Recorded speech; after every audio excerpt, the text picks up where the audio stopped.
Esta Todo un momento. conferencia comenzará a grabarse. Muy bien. Entonces, una vez habiendo presentado a los tres directores de la compañía, pues vamos a continuar con lo que es la materia del laboratorio, ¿verdad? Ustedes pueden sentirse respaldados totalmente en cualquier momento respecto del nivel técnico que va a tener este evento, dado que el ingeniero Juan Esquivel fungió como como jefe de laboratorio de metrología de Bogotá durante 24 años. Tiene toda la experiencia para poder abordar cualquier tipo de análisis del sistema de medición, ya sea por atributos o variables, ¿verdad? Y se reitero con la confianza de poder preguntar todas sus dudas, ya sean, digamos, de cualquier nivel, no importa que sean básicas, con la confianza va a haber espacios para poder externar todas sus dudas. Muy bien, perfecto. Nosotros contamos con un laboratorio de medición en la ciudad de Saltillo, donde tenemos el servicio de dimensionamiento de piezas, laboratorio de tercería y certificación de fixtures, ¿verdad? También nuestra acreditación ISO IS 17025 cuenta con los alcances para calibrar máquinas de medición por coordenadas, ¿verdad? Entonces, en este laboratorio podemos nosotros encontrar todos estos servicios donde con la certidumbre que ofrece una acreditación 17025 y la garantía de la casa acreditadora EMA, pues definitivamente pueden sentirse ustedes tranquilos, seguros, que los servicios que estamos proporcionando cumplen los más altos estándares de calidad.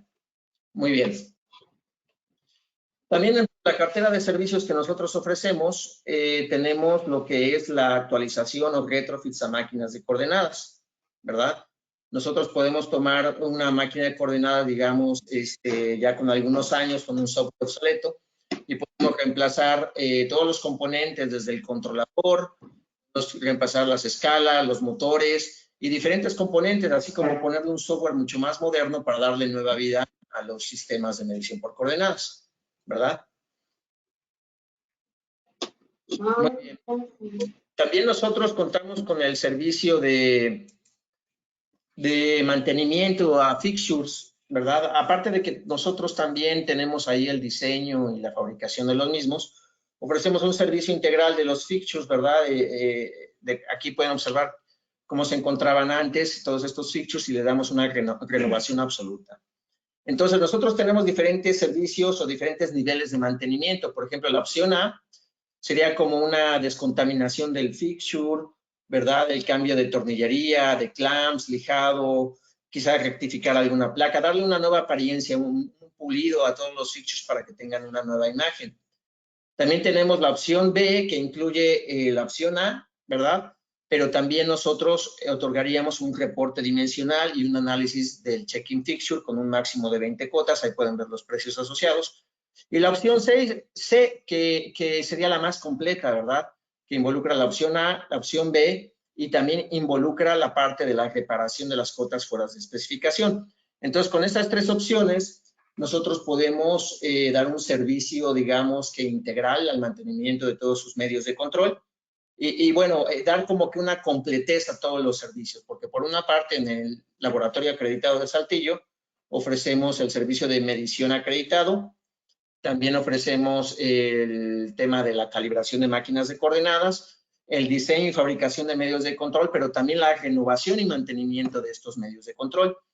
Así de esta forma, bueno, pues podemos ofrecer al mercado, a la industria mexicana, pues una cartera de servicios relativos a la metrología dimensional bastante completa y bueno, con la certidumbre de que los resultados y el servicio que proporcionemos pues es de aquellos que cumplen los más altos estándares en la industria mexicana.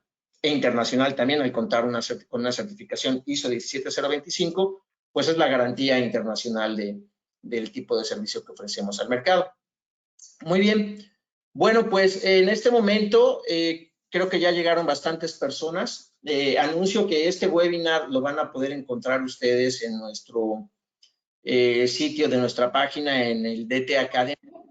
En el DT Academy ustedes van a poder ver precisamente todos los webinars que estamos haciendo, que hemos hecho. Ahí se registran, le damos el password de acceso y ahí vamos a poder estar viendo pues todos estos eventos que hemos hecho y que estamos haciendo. Entonces, en este momento voy a ceder la palabra al ingeniero Juan Esquivel. Y bueno, le voy a ceder la palabra. Él, me imagino que ya tiene su micrófono por ahí habilitado y nos va a explicar las reglas del webinar para que podamos tener un buen webinar y podamos interactuar de una manera profesional. Adelante, Juan.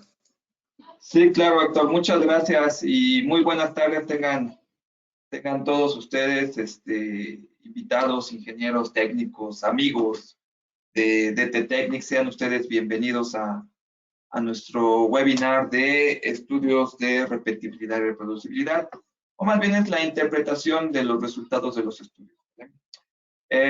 Aquí tengo algunas reglas para el webinar y pues para que sea de buena forma y todo esto funcione correctamente para todos, pues una de las reglas es apagar el micrófono, por favor, para evitar que se oigan otras conversaciones, algunos otros ruidos, etcétera, ¿no?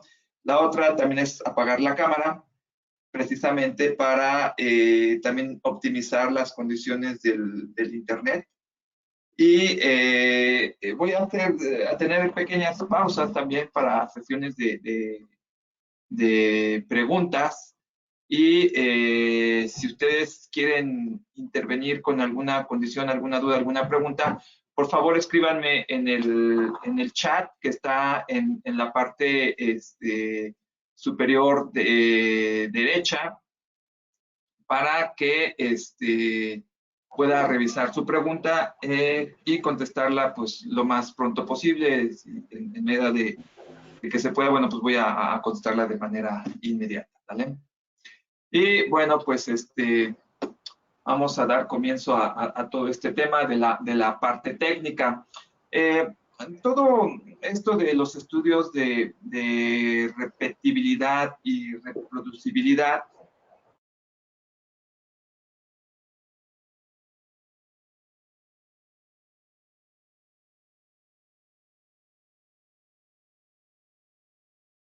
alguien me silenció por ahí. Ok, perdón. Todo esto de los estudios el MSA, de los RCRs, perdón, salen de aquí de lo que es el análisis del sistema de medición, que es la norma del Measuring System Analysis que sacó la IAG, precisamente para estudiar los errores de los sistemas de medición. Y básicamente los dividen en dos, ¿sale? En lo que son los errores de localización y los errores de dispersión. Teniendo como errores de localización lo que es el bias, la estabilidad y la linealidad, ¿vale? Prácticamente estos lo que hacen es estudiar el bias y la linealidad. Se refieren a estudiar la exactitud del instrumento. Se realiza con masters, con bloques patrón, con algún máster, de algún valor conocido, ¿sale? Y los estudios de estabilidad, pues es un estudio del instrumento que se hace en el tiempo, precisamente para ver que siga conservando la misma exactitud, la misma variación, ¿sale?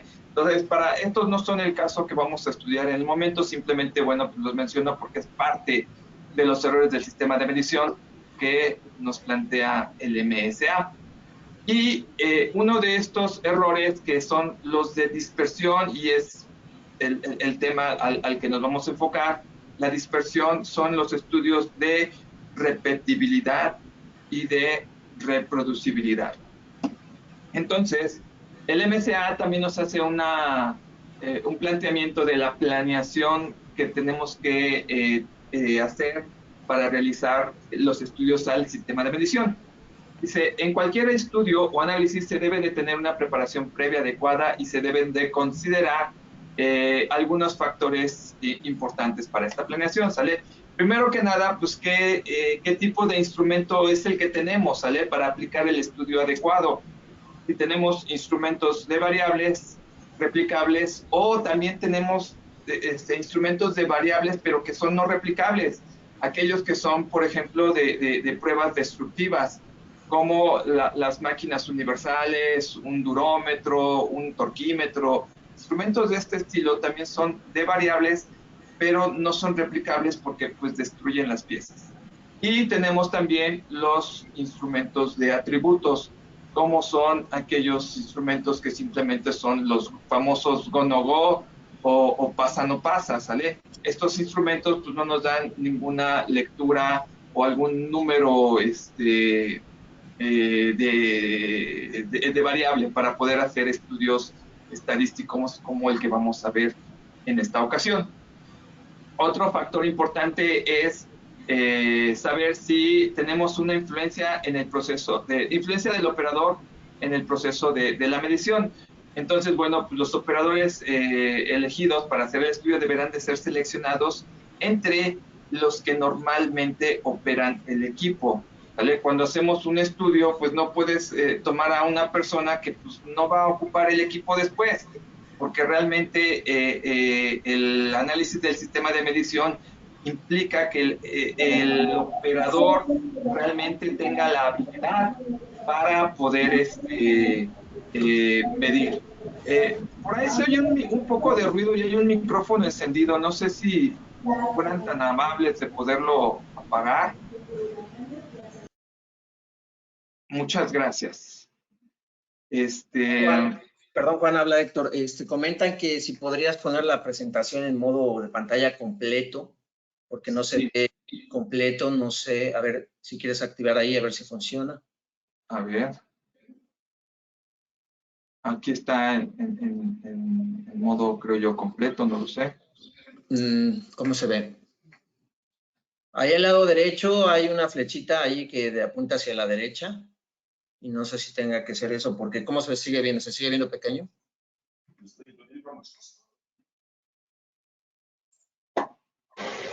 Sí, todavía se ve pequeño. Se ven dos pantallas, una grande y una. A ver. Ocultar, pantalla, ok.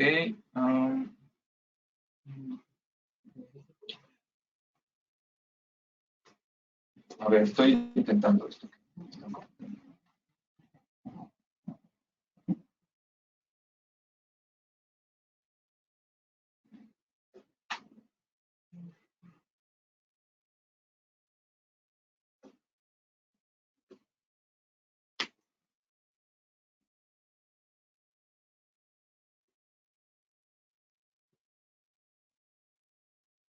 Es que ahorita ya se lo completo.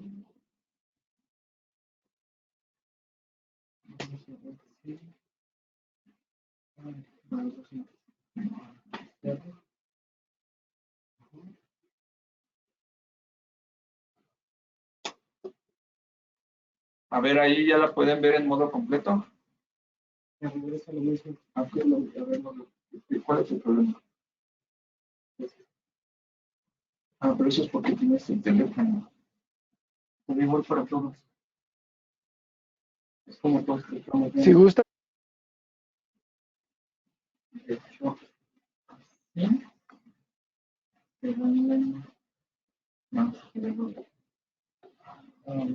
No, igual también la puedo presentar así. ¿Cómo la ven así? Creo que se ve mejor, ¿no? Solo que allá no están las animaciones, pero creo que bueno, podemos trabajar con eso, ¿no? Sí, yo creo que sí, para continuar. Sí, bien. Ok. Bueno, entonces la dejamos así. Bueno, entonces estábamos con lo del punto número 2, que es la influencia del operador. Pues hay que aplicarle los estudios de repetibilidad precisamente a la gente que va a ocupar los instrumentos y no hacerlos en el laboratorio con personas que son especialistas, pero que no van a usar en piso los instrumentos o el sistema de medición. Entonces tenemos que buscar a esas personas precisamente para las que van a usar el equipo de medición o el sistema de medición para que participen en el estudio de un RR, por ejemplo. Y el punto o el factor número 3, que seleccionemos el instrumento adecuado con respecto a la tolerancia o con respecto a la variación del proceso. Y esta es una, digamos que yo le llamo la regla de oro del MCA para seleccionar el tipo de instrumento adecuado para la medición que quieres realizar. Y esto se basa en la tolerancia de la característica que tenga la pieza que quieres medir con dicho instrumento. Entonces dice que si el uso o aplicación del instrumento es para control del producto o control normal del producto, entonces deberá de proporcionar el instrumento cuando menos en resolución 1/10 de la tolerancia de la característica. Por ejemplo, para un rango de tolerancia de 0.1, es decir, voy a checar una pieza con una tolerancia de 0.1, entonces requiero un instrumento de medición con incrementos de 0.1. Es decir, su resolución es 10 veces más pequeña que la tolerancia que voy a checar.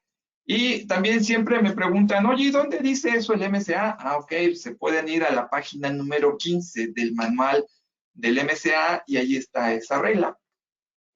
También, eso es si tu instrumento va a controlar producto.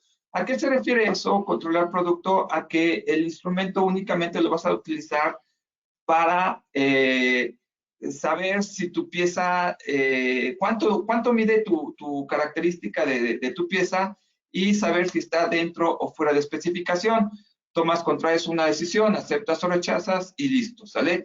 Pero no vas a utilizar este instrumento para hacer control estadístico del proceso, es decir, que saques gráficas XR o que saques estadística, ¿vale? Si ese fuese el caso, que tú necesitas un instrumento para realizar, obviamente, las mediciones de tu característica de la pieza, pero también necesitas hacer control estadístico, entonces tienes que poner atención en esto. Dice, si el uso o aplicación del instrumento es para control estadístico, es decir, que hagas gráficas de control XR, XS, etcétera, o sacar índices estadísticos como CP, CPK, PP, PPK, etcétera. Además, eso es muy común en la industria. Entonces, debes de proporcionar, cuando menos, en resolución de tu instrumento de medición, 1/10 también, pero no de la tolerancia, sino de la variación del proceso de la característica. ¿Cómo sacas esa variación? Pues esa variación es la desviación estándar multiplicada por 6, es decir, 6 veces sigma o 6 veces desviaciones estándar. Eso va a ser igual a tu variación. Por ejemplo, Metrología determinó de un estudio inicial que la desviación estándar de un diámetro de un barreno es de 0.002 milímetros, por lo que la amplitud del proceso, es decir, por lo que la variación del proceso es 6 veces ese 0.002. Por lo tanto, la matemática de eso nos da 0.12.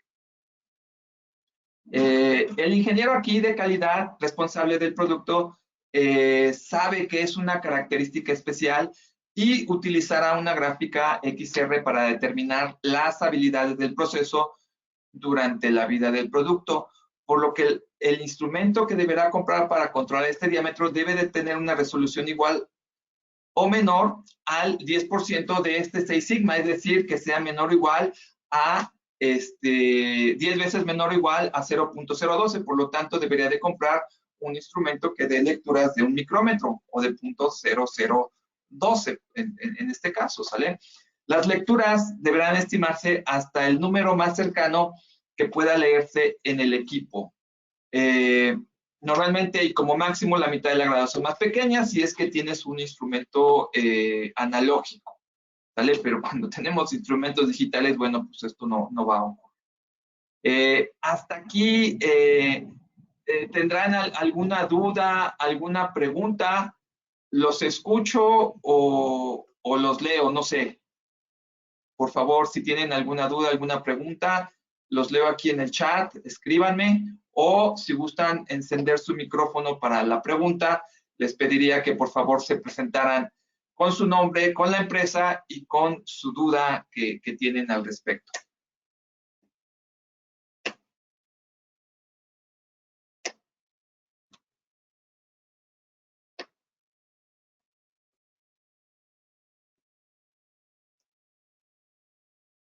¿Todo bien hasta aquí? ¿No hay dudas? ¿No hay preguntas? Hola, buenas tardes. Buenas Mi tardes. nombre es Miriam García, de Instrumentos de Medición Normalizados. Tengo una duda, ingeniero. En cuestión de, por ejemplo, en la empresa en la que laboro, nosotros tenemos laboratorio de calibración.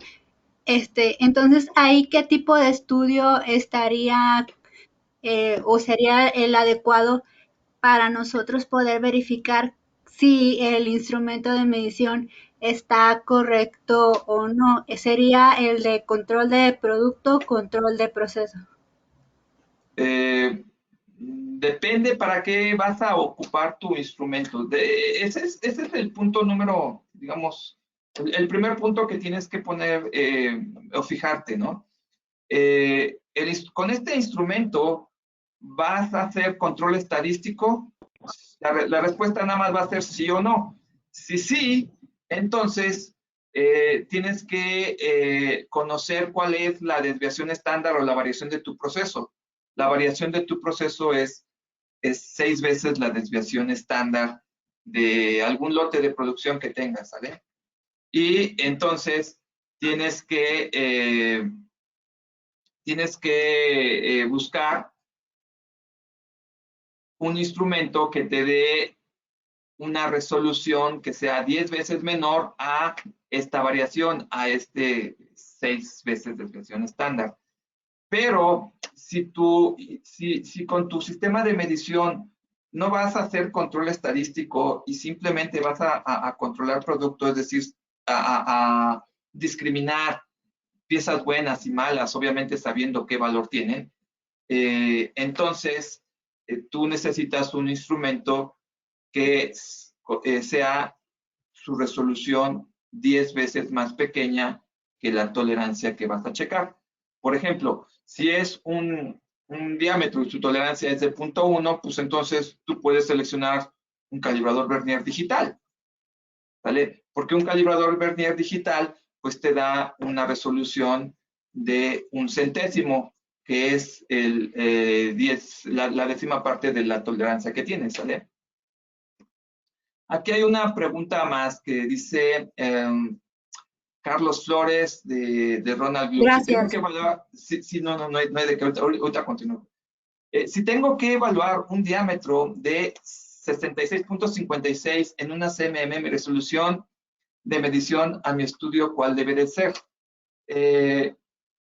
Tengo que evaluar un diámetro de 66.056 en una CMM. Mi resolución a mi estudio, ¿cuál debería de ser? Bueno, aquí, Carlos, lo que nos falta sería cuál es tu tolerancia y lo que debes de conocer. Dice, claro, una nota más, dice, claro que será para un control estadístico del proceso. Ok, entonces, Carlos, aquí lo que necesitas primero es conocer cuál es la variación del proceso.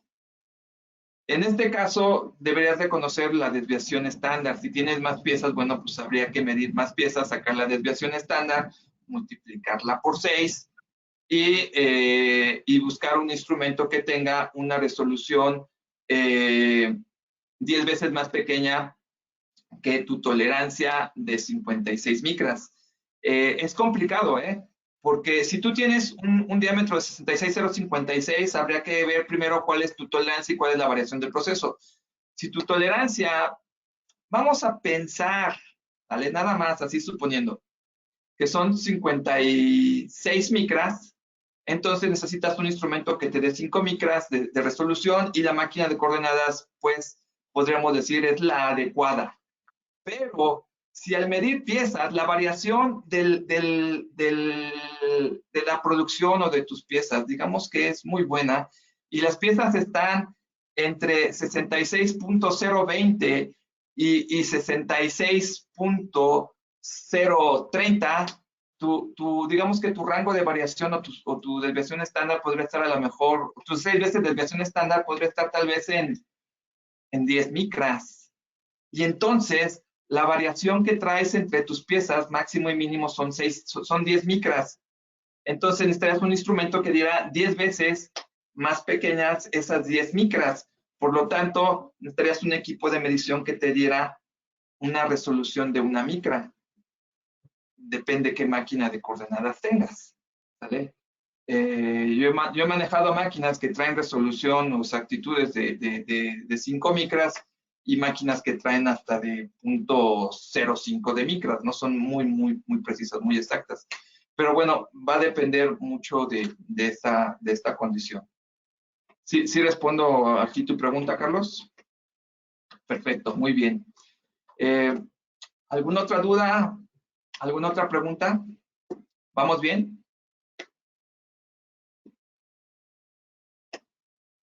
Ok, esta es, digamos, la parte de donde debemos de iniciar, ¿sale? ¿Para qué voy a requerir mi instrumento y qué tipo de instrumento es el adecuado para obtener, para poder medir la tolerancia de algunas características que voy a tener? Si mi instrumento lo voy a ocupar para evaluar producto, o si mi instrumento lo voy a ocupar para hacer control estadístico de proceso. ¿Vale? Luego, bueno, pues tenemos lo que es el estudio ya en sí de lo que es el gauge-Aranav, el estudio de repetibilidad y reproducibilidad. Y aquí vemos que, bueno, pues la repetibilidad es la variación en mediciones obtenida con un instrumento de medición cuando es usado varias veces por un operador midiendo la característica idéntica de la misma parte. Esta es la variación inherente o capacidad del equipo por sí mismo. La repetibilidad es comúnmente referida como la variación del equipo, y en los softwares o en los, ya cuando vemos los reportes, bueno, vemos una VE, que es el Variation Equipment. Entonces, decimos que la repetibilidad es la variación atribuible o inherente directamente al equipo o al sistema de medición. Luego tenemos lo que sería la reproducibilidad. La reproducibilidad, pues, es la variación en promedio de las mediciones hechas por diferentes operadores utilizando el mismo instrumento de medición, midiendo la característica idéntica de la misma parte, y a esto se le llama la variabilidad entre operadores. Por lo tanto, la reproducibilidad se le atribuye directamente a la variación que tenemos entre los operadores. Y lo que sería ya prácticamente el gauge-Aranav o estudio de repetibilidad y reproducibilidad es un estimado de la variación combinada de lo que es la repetibilidad y la reproducibilidad. Dicho de otra manera, el GRIR es la varianza resultante de la suma de varianzas dentro del sistema y las varianzas entre sistemas. Es decir, la varianza de todo lo que es el sistema de repetibilidad y reproducibilidad es igual a la suma cuadrática de la repetibilidad más la reproducibilidad.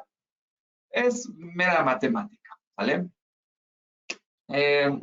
Tenemos también ya lo que es pues un procedimiento tal cual para hacer un estudio de repetibilidad y reproducibilidad. Y aquí de lo que se trata, bueno, pues es de establecer los lineamientos para determinar la repetibilidad y la reproducibilidad, o el RIR, de los sistemas de medición por variables. Y aquí faltaría tal vez ponerle de los que sí son replicables, ¿sale? ¿Cuáles son estos instrumentos replicables? Pues el indicador de carátula, un vernier, un calibrador, un micrómetro, un indicador de alturas y cualquier otro instrumento que te dé un resultado numérico, pero que no deforme o destruya la pieza, vamos a poder aplicar este estudio de R&R. La realización, bueno, los estudios de R&R se realizarán a todos aquellos instrumentos en los que solo evaluar subidas no asegure una medición correcta de la característica a controlar, ya que se ven influenciadas por la condición de variabilidad del operador o de los operadores, el equipo y la interacción entre ambos. Este estudio se aplicará básicamente a instrumentos de medición por variables. Y bueno, el método de R&R de promedios y rangos nos permite un estimado de la repetibilidad y reproducibilidad para un sistema de medición. La cantidad de muestras es de 10 piezas, se requiere el apoyo de 3 evaluadores y de 3 intentos para cada evaluador. Y no solo aplica para el método de rangos y promedios, sino también para el estudio de ANOVA, pues también es prácticamente la metodología es la misma, ¿sale? Y aquí también hay que tomar en cuenta estas dos condiciones que tengo aquí marcadas en color azul. El tipo de estudio, ¿para qué vas a ocupar tu instrumento? Y otra vez es regresar, si tu instrumento lo vas a utilizar para controlar el producto o tu instrumento va a estar haciendo control estadístico. Entonces, si el objetivo de tu instrumento, de tu sistema de medición es para controlar el producto, entonces es válido realizar los cálculos del R&R con respecto a la tolerancia. Es decir, la variabilidad del sistema de medición debe ser pequeña comparada contra los límites de especificación o contra la tolerancia. Pero si tu sistema de medición lo vas a utilizar para realizar el control estadístico del proceso, es decir, tú vas a sacar SPC, gráficas de control, cálculos de índice de capacidad, etcétera. Entonces, los cálculos del R&R se deben de realizar con respecto a la variación del estudio. Es decir, la variabilidad del sistema de medición debe demostrar una resolución efectiva y debe de ser pequeña comparada con la variación del proceso de manufactura. Entonces, esto es también un tema bien importante cuando estás haciendo tu estudio de R&R, sobre todo si lo utilizas con software o tienes hojas de cálculo. Dependiendo de qué variación tengas o de qué tolerancia tengas, te puede dar diferentes resultados de R&R. Y lo vamos a ver ahorita más adelante conforme vayamos transcurriendo en la plática, ¿vale? Lo que es muy importante es, otra vez, que tú sepas qué es lo que estás controlando con tu proceso, con tu instrumento de medición. Si estás controlando el producto o estás controlando, o estás haciendo control estadístico del proceso con ese sistema de medición. Vamos bien hasta aquí. ¿Alguna duda o pregunta de cómo seleccionar contra qué es lo que está haciendo tu instrumento de medición? Si midiendo producto o midiendo variación de proceso. Bravo. ¿Sí? ¿Qué pregunta? A los anillos para calibrar los air gauges, ¿se les debe realizar R&R o sólidamente se le aplicará como tal al air gauge? Ah, ok. Bueno, aquí tengo una pregunta. Lupita Bravo, de ZF. Hola, buenas tardes, Lupita, ¿cómo estás? Dice, la pregunta, los anillos para calibrar los air gauge, ¿se les debe realizar un R&R o solamente se aplicarían como tal al air gauge? Los anillos prácticamente son patrones para calibrar tu air gauge. Esto lo único que tendrías que hacerle es hacerle un estudio de exactitud, una medición, calibrarlos con algún instrumento obviamente más exacto. Normalmente estos anillos traen tolerancias de 1 o 2 micras para abajo, a veces hasta media micra. Entonces necesitas un instrumento muy, muy exacto. Normalmente se utilizan una máquina universal y el estudio de R&R simplemente se lo aplicas al air gauge con piezas, ¿sale? En los anillos no es necesario hacerle allí un R&R, puesto que son patrones de calibración, ¿sale? ¿Sí respondes a tu pregunta, Lupita? Sí, muchas gracias. Okay. Sí. Muy bien. Bueno, continúo. Ya entrados en el tema, para hacer el estudio de R&R, pues lo que marca el MSA es un estudio de 10 piezas, 3 operadores y 3 intentos. ¿Cómo hacemos esto? Bueno, pues tenemos que seleccionar las famosas 10 piezas, ¿sale? Para el R&R de variables, las piezas que tenemos que tomar son piezas representativas del proceso, ¿sale? No tenemos que estar seleccionando que estén dentro, que estén fuera, que estén al máximo, que estén al mínimo. Eso se hace para el estudio de atributos, pero para el de variables tienen que ser piezas representativas de tu proceso. Es decir, simplemente vas a la línea, pides al operador de la máquina, dame 10 piezas, pueden ser piezas continuas, no es ningún problema. Simplemente seleccionas 10, las marcas y son las que vas a utilizar para el estudio, ¿sale? Dice aquí el segundo renglón, hay que identificarlas de forma que el número no sea visible para el evaluador, ¿vale? Esto para no sesgar o que el evaluador esté pensando en darte siempre el mismo valor y cosas por el estilo, ¿no? Antes de iniciar el estudio de R&R, pues hay que ajustar el equipo de medición con los patrones de trabajo de acuerdo a tus procedimientos de ajuste. Si vas a hacerlo con un air gauge, pues obviamente lo calibras con estos bloques, lo limpias, no sé, todo el sistema normal que utilizas para medir, ¿vale? Hay que permitir al evaluador a medir las piezas en orden aleatorio y registrar los resultados en la columna del evaluador A, intento 1, en la celda que corresponda a la pieza evaluada. Por ejemplo, si la pieza es la número 8, entonces se registra el resultado en la celda etiquetada como parte 8, repetir la operación para cada una de las piezas e intentos y registrar los datos en la celda apropiada. Después de esto, bueno, pues hay que repetir el paso anterior para los evaluadores B y C y registrarlos de igual forma.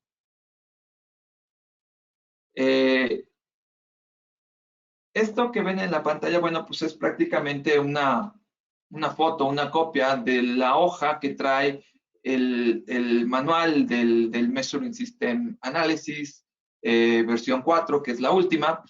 Y bueno, pues aquí vienen prácticamente inclusive hasta las fórmulas y las operaciones, lo que hay que hacer, ¿no? Entonces aquí vienen las famosas 10 piezas, ¿vale? Va del 1 al 10, el operador A y su intento número 1, intento número 2, intento número 3. Y aquí, pues para hacer todo esto, esto es un método de rangos y promedios que tiene ahí descrito el MSA, pues tendrías que ir llenando, ¿sale? Los recuadros, sacar los promedios, sacar los rangos y todas las fórmulas que vienen acá. No es el objetivo de esta plática, pero bueno, pues les comento que, bueno, pues, si ustedes quieren saber ahí cómo sacar la matemática, es muy interesante, es muy bueno, también es muy sano que lo sepan hacer, pero pues nos llevaríamos prácticamente todo el día explicando esto, ¿no? Entonces, una pregunta. Sí, perdón, hay una pregunta por aquí. Gerardo Tirado de Lear Corporation. Ajá. Para el R&R deben ser 10 personas para aplicarlo. Lo que dice el ejemplo, fíjate que es una excelente pregunta, Gerardo. Lo que dice el MSA, el ejemplo que pone es este. Y son 10 piezas, 3 operadores y 3 intentos. ¿Se puede hacer con menos? Matemáticamente sí. De hecho, antes de que saliera esta versión 4, todavía hacíamos estudios digamos que estudios cortos, que eran de 5 piezas, 2 operadores y 2 intentos. Matemáticamente se puede hacer, pero ¿qué nos dice la estadística? Entre más datos tengas, los resultados van a ser mucho más confiables. Y el ejemplo que te pone el MSA son de 10, 3, 3. 10 piezas, 3 operadores, 3 intentos. Entonces, lo ideal es que siempre tengas a la mano un estudio hecho largo. Si tú tienes muchos instrumentos y no te da tiempo de hacer esto, por lo menos debes de tener uno en la vida de esto, o a lo mejor uno cada 2 o 3 años y después haces tal vez estudios más cortos, puede ser. Pero sí es muy cuestionable, sobre todo cuando tienes una auditoría, el hecho de que presentes menos piezas o menos intentos o menos operadores. Porque te va a decir, es que el MSA te dice que son 10, 3, 3. ¿Vale? Pues no te lo dice, pero te lo pone como ejemplo. ¿Vale? Matemáticamente, inclusive Minitab o software más avanzados como el Custad y otros, puedes hacerlo con menos. Pero para evitarte cualquier cosa en alguna auditoría o algo, mi sugerencia es hazlo o ten por lo menos uno a la mano de este tamaño, ¿no? El famoso estudio largo de 10, 3, 3.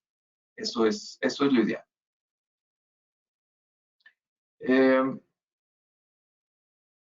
Ups, me brinqué más hojas. Ahí está. Gracias. Sí.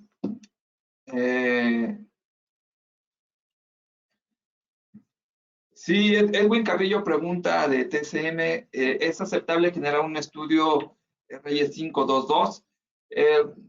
Sí es aceptable, depende para qué lo quieras, ¿sale? Si tú lo quieres para una auditoría, yo te diría, no, mejor presenta un 1033.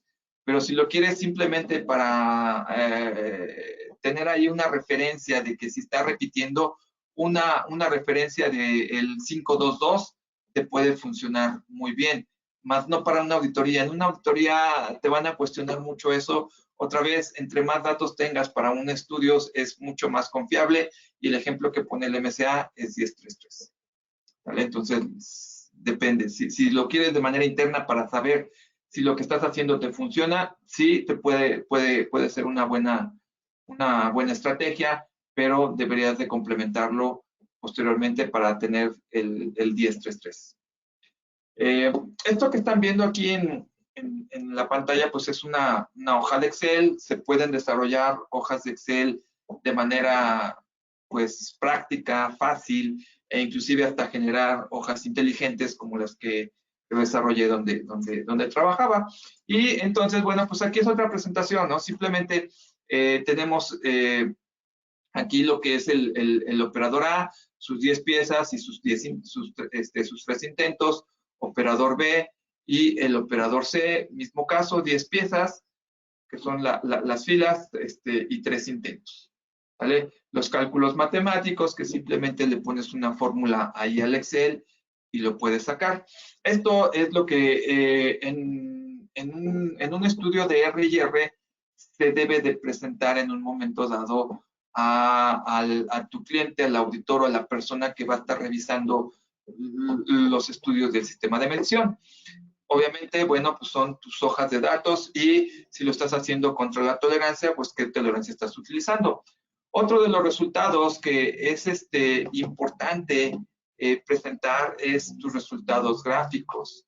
La gráfica de rangos juega un papel sumamente importante en la presentación de los estudios de R&R, puesto que te da la variabilidad de los operadores, y si esta variabilidad es aceptada por el sistema de medición, de tal manera que los puntos los puntos del gráfico queden por debajo del límite superior de control. Ahorita explico esa parte. Y la gráfica de abajo, bueno, pues estoy presentando ahí lo que es la variabilidad del operador contra el promedio de la parte, es decir, cómo está cambiando cada operador y cómo le dan los resultados a cada uno de ellos. De una forma visual y rápida, la persona que está analizando y sabe de esto, bueno, pues puede saber si el estudio es aceptable o no, o si está bien hecho en cierta forma, ¿vale? Y obviamente, el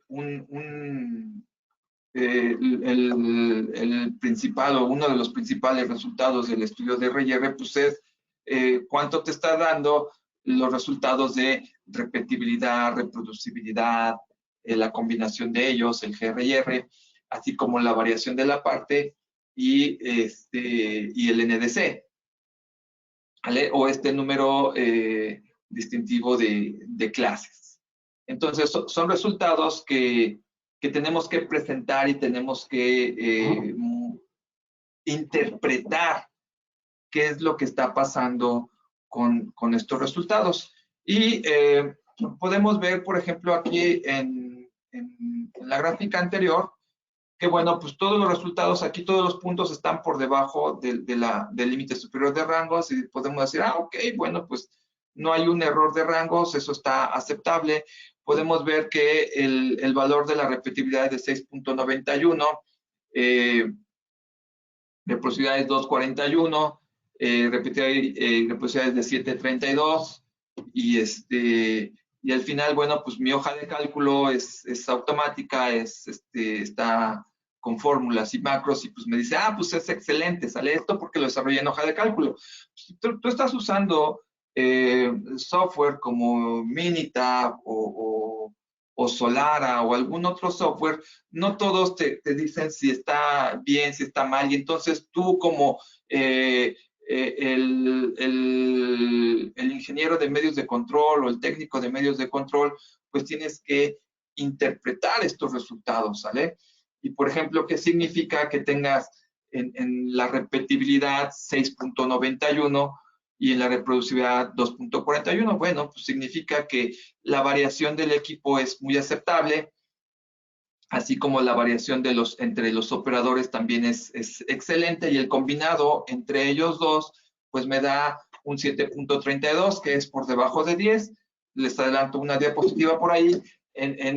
Podemos decir que un estudio de R&R de 0 a 10 decimos que es excelente. Eso es lo bueno, ese es el deseable, ¿vale? La variación de la parte ahorita la vamos a explicar y el NDC pues también, ¿vale? Hasta aquí, no sé si tengan alguna duda, alguna pregunta que quieran que aclaremos. ¿Vamos bien? ¿Los escucho o los leo también?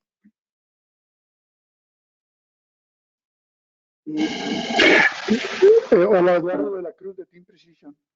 El manual Hola, ¿qué tal? MSA te indica esos valores por ejemplo, el que mencionabas de 10 para entender que es excelente el estudio. Sí, ¿El resultado de del hecho, estudio? sí, de hecho, fíjate que me adelanté una diapositiva, pero sí, ahorita te las presento, sí te lo indica, el MSA tiene ahí una tabla donde te da esos valores de cuándo es aceptable y cuándo no es aceptable. Ahorita se las pongo.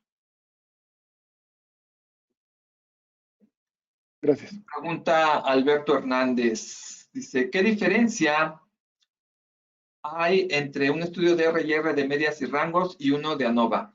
Sí hay diferencias, fíjate. Yo he hecho muchos cálculos y R's y todo esto.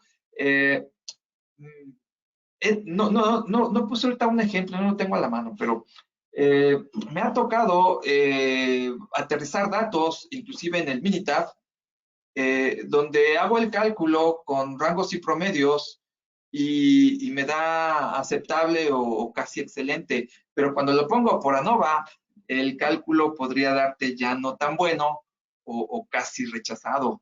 Hay una diferencia por ahí. Una parte que nos marca el ANOVA, y también lo traigo aquí en la presentación, es que el ANOVA es un estudio de mejor calidad, que está estudiando prácticamente análisis de las varianzas entre varianzas de todos los resultados que presentamos, los operadores. Es un estudio más fino, te lo pide o te lo exige. Si tú le vendes, por ejemplo, a Ford no te acepta otro método que no sea el de ANOVA. Y el de ANOVA también te da un resultado adicional que no te da rangos y promedios, que es la interacción parte-operador. Ahorita vamos a entrar un poquito más en eso, Alberto. Ahorita te explico un poco más eso. Pedro López. Ok, para pruebas destructivas, ¿cómo se lleva la recolección de datos? Te la contesto ahorita más adelante, Pedro. También traigo un poco de información de eso. y te puedo ayudar con esa pregunta. Dame un momentito, ahorita lo abordamos ese tema. Alberto Hernández, ¿qué diferencia hay entre un estudio de R y R? Ah, ok, ya lo acabo de explicar. Y Grandes Sixtos, en un estudio de R y R, ¿cuándo se usa Minitab? ¿Cuándo utilizar los diferentes métodos de análisis, por ejemplo, de ANOVA o de XR? Ah, esa es una buena pregunta, Lupita. Va a depender mucho de tus procedimientos internos. Yo en mi experiencia siempre utilicé rangos y promedios y es más que suficiente para entregar resultados, pero hay algo que en la industria se llama requerimientos o requisitos específicos del cliente. Y nuevamente pongo de ejemplo a Ford. Ford, entre sus requisitos específicos del cliente, te dice, yo quiero todos los estudios de Rs y Rs que sean con ANOVA. Si tú le mandas un XR, te lo van a rechazar. ¿Sale? Y realmente eso va a depender de acuerdo digo, a tus métodos y procedimientos internos. Puedes decir, bueno, pues yo quiero todo, hago todo con XR, es mucho más fácil, es un poco más noble y listo. Pero el día que tengas que entregar a Ford, lo vas a tener que hacer por ANOVA. Ahí sí, no hay de otra. Y no sé si haya más clientes en la industria que te exigen ANOVAs. No sé, un BMW, por ejemplo, si te esté pidiendo ANOVAs. Va a depender mucho de eso, ¿no? Entonces, tienes que echarle ahí una leída a los requisitos específicos de tus clientes y tomar decisiones si haces ANOVA o R&R. El ANOVA es el más estricto de todos, es un poco más complicado, es un poco más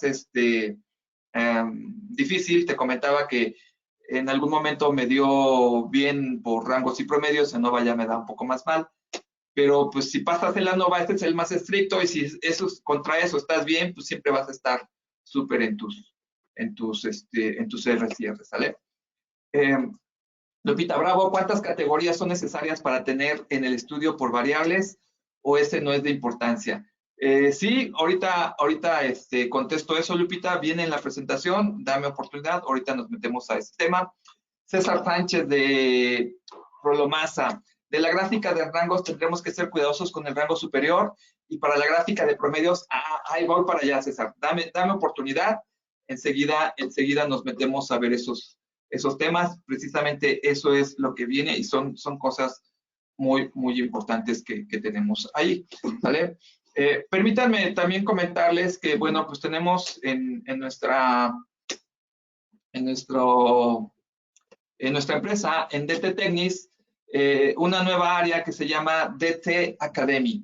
¿Estás listo para aprender? Aquí lo que hacemos es ofrecer cursos prácticos mediante el desarrollo didáctico con los distintos temas especiales de MSA, GD&T, software de CMM, y hacemos los entrenamientos customizados, inclusive con tus propios casos o con tus propios planos y piezas para llevar los conocimientos a la práctica, directo al desarrollo de lo que son las habilidades.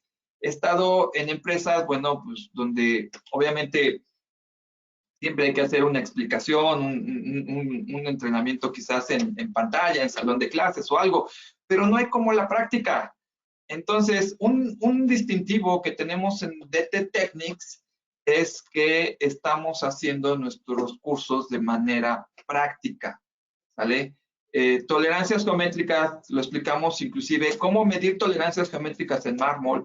Esto de los estudios de Rs y Rs, pues en pantalla y eso aquí platicado, pues todo se oye bien y se oye bonito.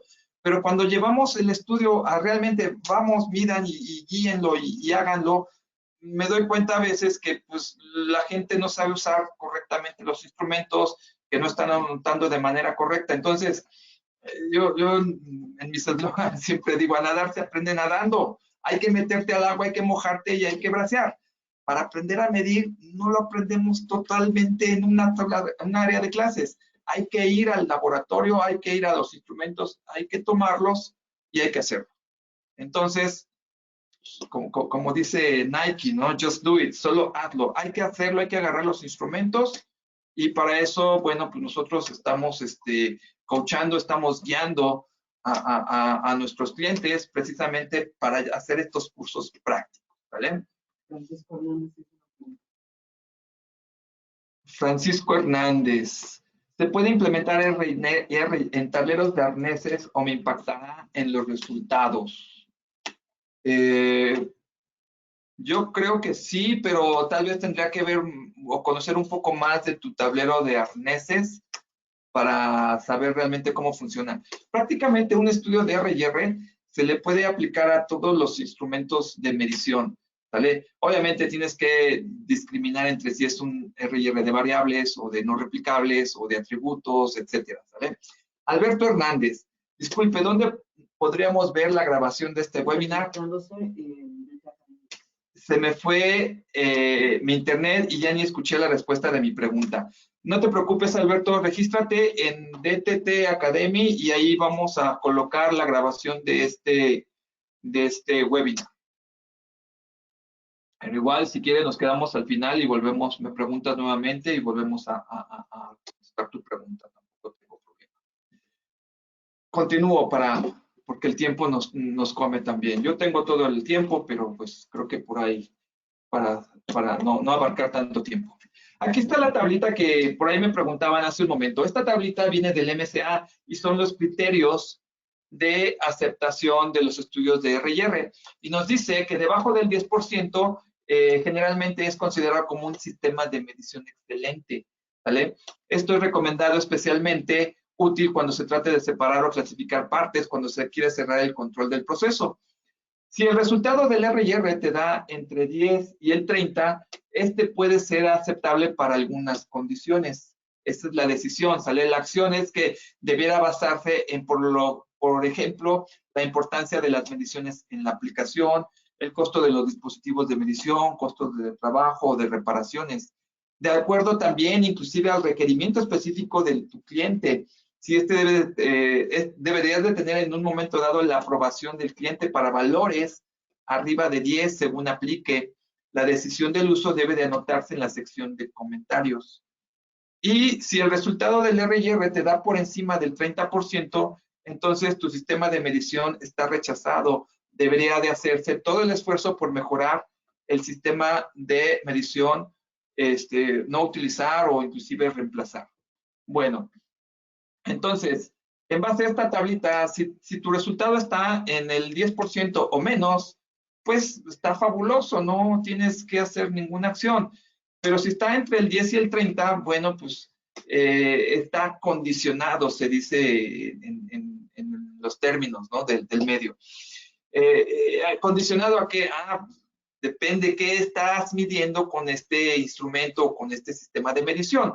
No es lo mismo que ocupes un sistema de medición para medir un sistema de seguridad que un sistema de medición para medir a lo mejor un tapete, un asiento o algo por el estilo. Las condiciones pueden ser bien extremas. Entonces, aquellos que miden sistemas de seguridad, pues seguramente tu cliente te va a exigir entre sus requerimientos específicos que estés por debajo del 10%. Pero habrá algunos otros donde pues no todo es sistemas de seguridad y podrías tener a lo mejor entre un 15, un 10, no sé, ¿vale? Te dice que entre el 10 y el 30 está condicionado y deberías de tener la aprobación de tu cliente. Más allá del 30%, olvídalo, tienes que hacer mejoras, ¿sale? A tu sistema de medición. ¿A dónde vas a hacer esas mejoras? Bueno, pues ahorita lo vamos a explicar, ¿sale? Los resultados del R&R tienen que ser siempre resultados gráficos y resultados numéricos. ¿Cómo vamos a interpretar estos resultados gráficos? Bueno, la gráfica de promedios nos dice que el área dentro de los límites de control representa la sensibilidad del sistema de medición, entre paréntesis de ruido, ¿no? Cuando el estudio es para instrumentos que evalúan control estadístico del proceso, el grupo de partes usadas en él representa la variación del proceso, por lo que al menos la mitad de los promedios deben de caer fuera de los límites de control.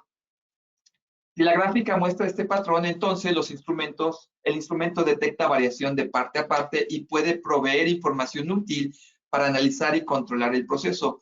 De lo contrario, el instrumento carece de resolución efectiva o las partes utilizadas en el estudio no representan la variación esperada del proceso. Y aquí tenemos una imagen, una foto prácticamente también de lo que nos da el MSA. Y podrán ver ustedes que tenemos aquí las líneas horizontales punteadas, son los límites de control, el límite superior y el límite inferior de una gráfica de promedios.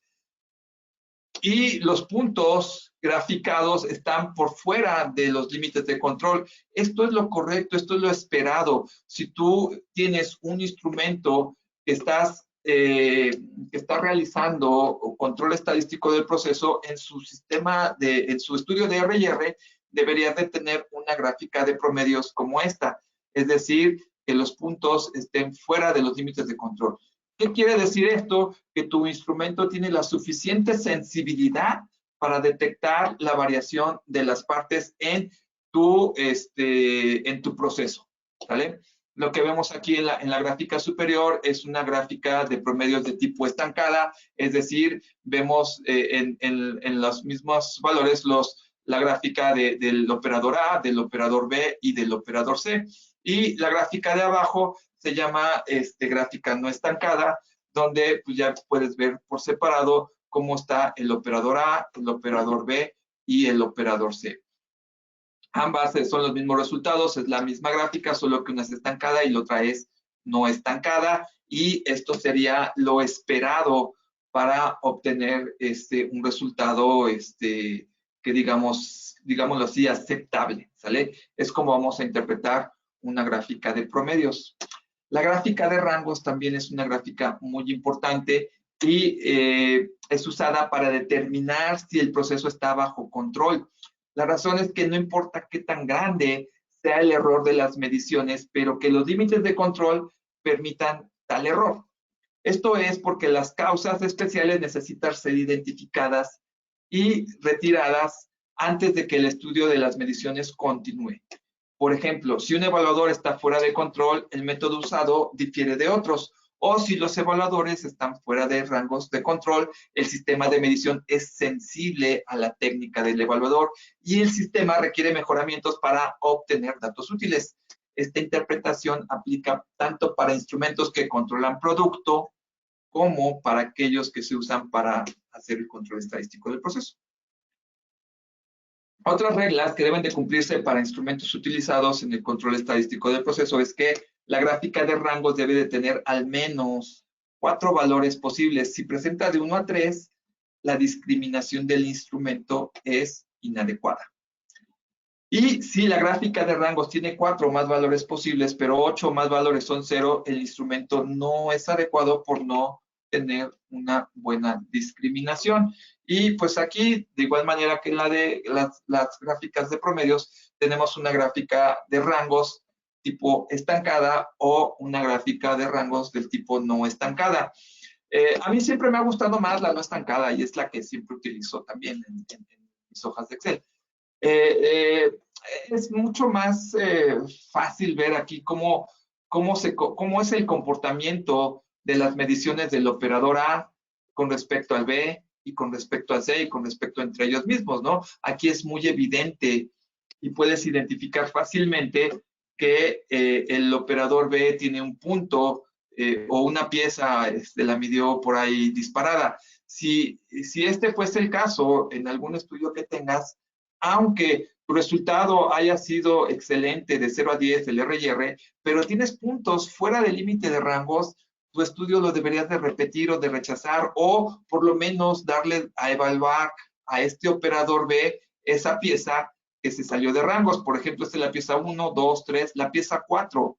La pieza 4 es la que el operador B debería de volver a medir en sus 3 intentos. Entonces vuelves a calcular los rangos, si ya te da todo dentro de los límites, entonces dices, bueno, pues continúas con el análisis del estudio. ¿Vale? Por ahí también me preguntaban esta parte, ¿no? De, bueno, pues el famoso NDC. Este NDC es el análisis del número distintivo de clases. Si el NDC es menor que 5 y el objetivo del instrumento de medición es controlar el proceso, es decir, con tu instrumento de medición estás haciendo control estadístico, gráficas de control, SPC, etcétera. Entonces, el estudio es inaceptable. Tendrá que analizarse la compra de un instrumento de mayor resolución, ¿sale? Por otro lado, si el NDC es menor que 5 y el objetivo del instrumento es control del producto, entonces es aceptable siempre y cuando se garantice que la resolución del instrumento cumpla con la regla del 10% de los límites de especificación. Solo así sería aceptable que tengas un NDC menor a 5, ¿vale? Y aquí se va enlazando muchas cosas, ¿vale? Si tu R&R es menor al 10% y tu NDC es de 4, de 2 o inclusive de 1, ¿vale? Podría ser un R&R aceptable siempre y cuando ese instrumento lo uses para control de producto, ¿sale? Entonces tienes que tener en cuenta estas condiciones, ¿vale? El número de categorías distintivas o el número de clases distintivas, ¿vale? El número de clasificaciones de datos o categorías pueden confiablemente ser distinguidas, determinadas por la resolución efectiva del sistema de medición y la variación de las partes. Entonces te dice, bueno, pues otra vez, ¿no? Si tu instrumento lo vas a usar para hacer control estadístico, una categoría pues no es aceptable, de 2 a 4 tampoco, y 5 categorías pues sería lo ideal. ¿Vamos bien hasta aquí? ¿Alguna duda o pregunta?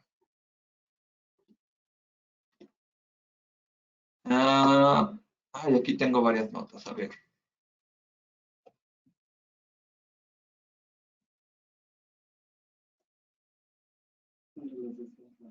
Ajá. Ok. Por ahí Ortiz pregunta cuáles son las formas que se utilizan. Eso no me quiero meter todavía a fórmulas porque nos tardaríamos mucho más, pero las fórmulas vienen en el manual del MCA e inclusive cuando tú veas la repetición del webinar, aquí hay una hoja donde vienen prácticamente todas las fórmulas para hacer el cálculo de el R&R con el método de rangos y promedios y para calcularlo contra la variación.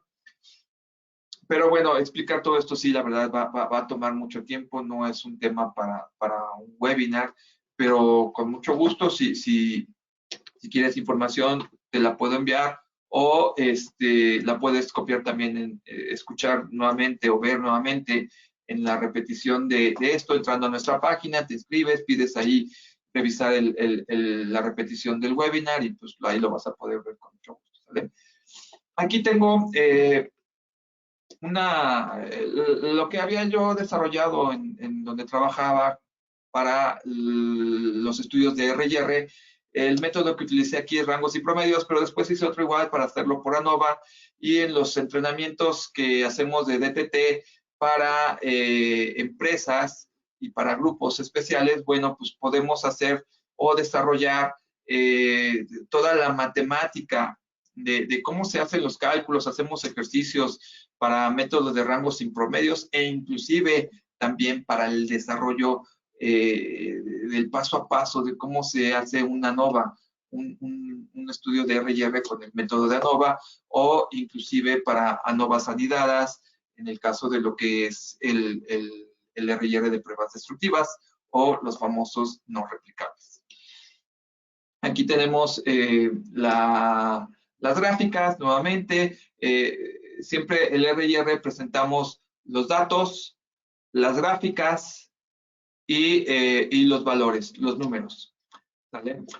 Dicho lo anterior, explicando, bueno, pues cómo funciona la gráfica de rangos, pues prácticamente podemos decir, bueno, pues aquí es aceptable la gráfica de rangos, la variabilidad entre operadores pues es similar, no me da un análisis mayor esta gráfica, y los valores. Por ejemplo, aquí tenemos un valor de 6.91 de repetibilidad. Decimos, pues es excelente. Lo mismo la reproducibilidad y lo mismo la repetibilidad y reproducibilidad.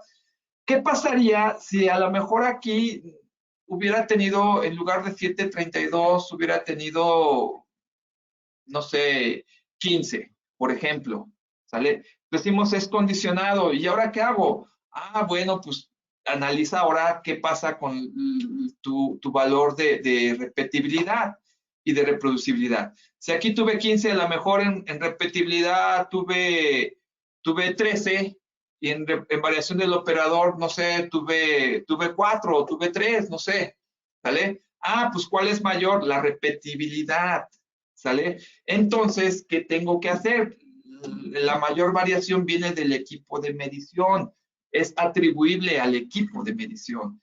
Ah, pues entonces le doy mantenimiento, lo calibro, lo limpio, lo reviso, lo ajusto o lo mando al fabricante o algún especialista que le dé algún mantenimiento especial a mi sistema de medición, ¿sale? Eso es como podrías analizar el resultado numérico que obtienes ahí, ¿sale? Si el caso hubiera sido al revés, ¿sale? Que en lugar de que te saliera alto la repetibilidad, te sale alta la reproducibilidad, significa que tus operadores necesitan más entrenamiento, necesitan más capacitación en cómo deben de medir. E inclusive, cuando tú haces el R&R, pues le debes de dar instrucciones muy precisas a tus operadores de en dónde tienes que medir, a qué altura, en qué ángulo, en qué posición, etcétera, ¿sale? Porque puede que por ahí tengas una diferencia. Entonces, una reproducibilidad alta la puedes bajar capacitando y entrenando a tus operadores. Una repetibilidad alta la puedes quizás reducir dándole mantenimiento a tu equipo de medición. Si con todo y esto no puedes bajar tus resultados de R&R, entonces es muy probable que necesites un equipo más actualizado o un equipo o un sistema de medición diferente, ¿vale? Pero por lo regular, con estas recomendaciones que te comento, pues podrías tener mejores resultados en un estudio de repetibilidad y reproducibilidad. Muy bien. Viene otro renglón aquí que dice la variación de la parte. Y si te fijas aquí, las fórmulas está abajo la letra T. Quiere decir que este estudio, los resultados de este estudio están hechos en comparación contra la tolerancia. Es decir, la variación del sistema de medición con respecto a la tolerancia. Y si tienes un resultado en variación de la parte del 113%, significa que tu variación del sistema de medición es más grande que tu tolerancia. Significa que tienes piezas que pueden estar más grandes que tu tolerancia. Es decir, las piezas que utilizaste dentro de tu estudio están fuera de especificación. Numéricamente, eso es lo que le estás diciendo a la gente que está analizando estos resultados. Y ojo, porque normalmente un R&R lo presentas cuando haces un PIPAP. Ese es el principio, ese es el inicio. Obviamente tienes que hacer un R&R mínimo anual. Pero cuando es el caso de un PIPAP, tú haces un R&R y en el PIPAP también presentas un estudio de CPCPK.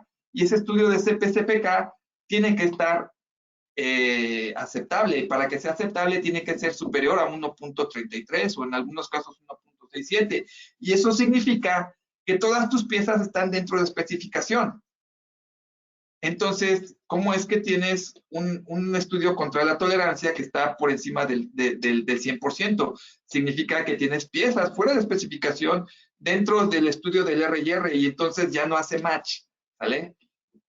Entonces, esta variación debería de estar por debajo del 100% pensando en que todas las piezas están dentro de la especificación. Si el estudio lo haces contra la variación de del proceso, esta variación de parte te va a salir muy cercana al 100%, pero no lo supera, casi nunca lo supera. Y luego tenemos abajo lo que es el famoso NDC, lo que decíamos hace un momento por acá en esta tabla, pues que el NDC debería de ser 5 o más si tu instrumento lo utilizas para control de control estadístico. Pero si tu instrumento lo vas a usar para controlar el producto, bueno, pues este NDC podría ser menor a 5 siempre y cuando cumplas con la regla de oro de que tu resolución del instrumento sea 10 veces más pequeña que tu tolerancia. Otro punto importante que los RCR, si tú tienes un instrumento que lo vas a utilizar en todo su rango, bueno, pues debería de ser, debería de tener un estudio de R&R en el rango bajo, medio y alto. Es también un punto que te menciona el MSA y que muy pocos toman en cuenta, pero en algún momento a mí me lo auditaron y bueno, pues ahí nos pusieron una no conformidad por no tenerlos. Después yo revisé y pues sí, realmente eso aplicaba y eso existía. ¿Vamos bien hasta aquí? ¿Alguna duda, alguna pregunta?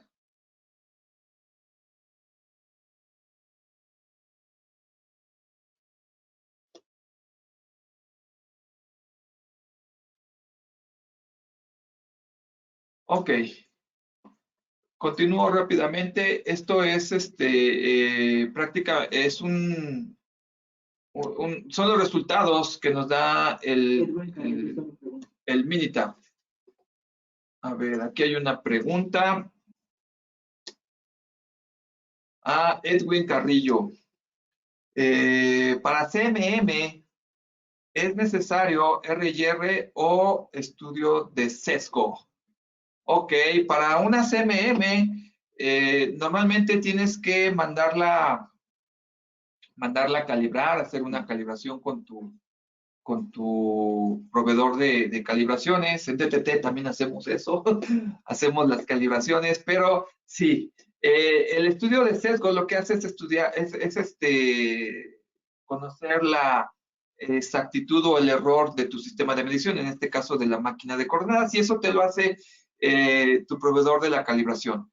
Pero no estás estudiando la variación de tu sistema de medición, es decir, de todo tu CMM.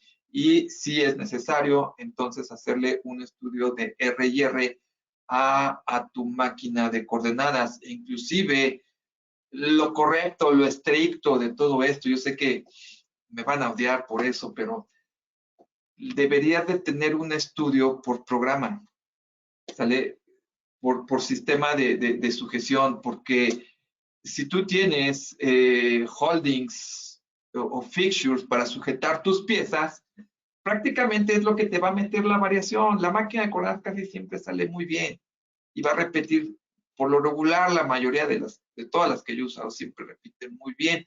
Donde encuentras la variación es en la sujeción, en el holding, en cómo estás colocando la pieza, si cambia, inclusive en los palpadores, y todo eso lo estás cambiando entre pieza y pieza. Entonces, lo estricto y lo correcto debería de ser que tengas un estudio de variación o de R&R, pues por cada programa diferente. Yo sé que eso es mucho trabajo, es muy complicado, muy pocos lo hacen, pero eso es lo correcto, ¿sale?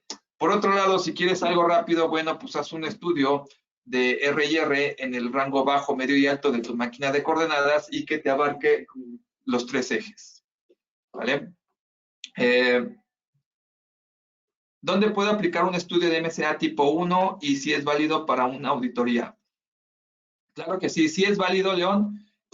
Puedes aplicarlo prácticamente a casi todos tus instrumentos de variables, incluyendo la máquina de medición por coordenadas, y es válido siempre y cuando lo tengas respaldado en tus procedimientos internos, en tu manual de metrología, etcétera, porque además el tipo 1 no está contemplado en el MSA no lo menciona. El tipo 1 se ve en la BDA. Miguel, si tengo un check-in fixture que mide 5 características de mi producto, ¿tengo que hacer un RYR por característica? Lo estrictamente correcto, sí. Si tienes uno que haga 100 características, también debería de ser así. Obviamente para eso hay mucho software. Hay software como QDAS donde tú corres el programa y bueno, pues te lo va a hacer.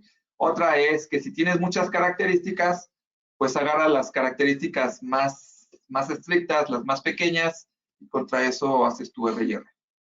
En la norma IATF, ¿dónde lo pide? En la norma IATF te va a referenciar a que hagas un estudio, tengas tus estudios de variabilidad contra el MCA y no te dice específicamente tienes que hacer un RYR o algo así. Simplemente, creo que es en alguno no recuerdo exactamente el punto, pero es un 7 algo, y te va a decir, bueno, pues que el laboratorio debe de cumplir contra su sistema de variabilidad del sistema de medición.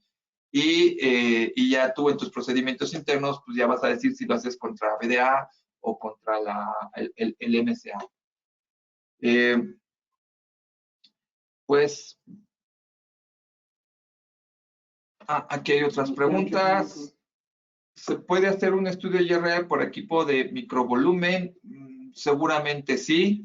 Yo creo que ahí tienes que revisar si ese estudio de microvolumen es por variables o por no replicables. Habría que revisar esto. Bueno, prácticamente se nos ha terminado el tiempo. Espero que les haya gustado este webinar de estudios de repetitividad y reproducibilidad. Me queda ya nada más comentar que, bueno, pues lo mismo aplica para estudios de los no replicables, solo que ahí hay que hacer estudios de ANOVA cruzada, hay que usar software, también podemos desarrollar el ANOVA. Acabamos de hacer un estudio y bueno, lo correcto para cuando tú presentas un estudio de RYR, pues obviamente presentas tus resultados, tus gráficas, interpretas prácticamente todos estos, los números, básicamente los últimos de esto, y hacer un análisis de resultados sería lo correcto, en donde estás diciendo pues qué puedes ver de la gráfica de rangos, de la gráfica de promedios, así como de los resultados numéricos, ¿no? La repetitividad, reproducibilidad, etcétera. Es prácticamente el cómo vamos a entregar esto de los RCRs. Se nos va a acabar la sesión, perdón por ampliarme tanto, yo sé que esto es un tema muy interesante para todos aquellos que hacemos RCRs. Se nos va a cerrar la sesión prácticamente en un minuto. No me queda más que despedirme y agradecer que nos hayan acompañado en este webinar. Vamos a seguir en DTT haciendo más webinars de valor agregado como este. Y pues muchísimas gracias a todos por su participación. La repetición, no olviden entrar a nuestra página de DTT, ahí vamos a tener puesto este webinar. Muchísimas gracias a todos y que tengan... ¿Me puedes enviar por favor la página? ¿Cuál es la página? Sí, es www.dttechnics, así como está aquí en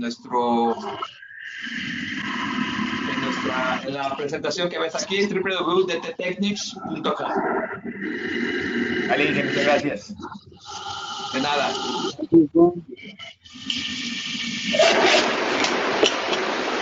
Bueno. Muchas gracias, hasta luego. Gracias a todos, hasta luego. Sí, las diapositivas están disponibles. Vamos a colocar ahí. Gracias, hasta luego. Hasta luego. ¿Las diapositivas dónde quedan disponibles, Inge? En nuestra página de www.dttechnics.com a partir de mañana. Perfecto, gracias. En DTT Academy. DTT Academy. Listo, gracias. Sí. De nada.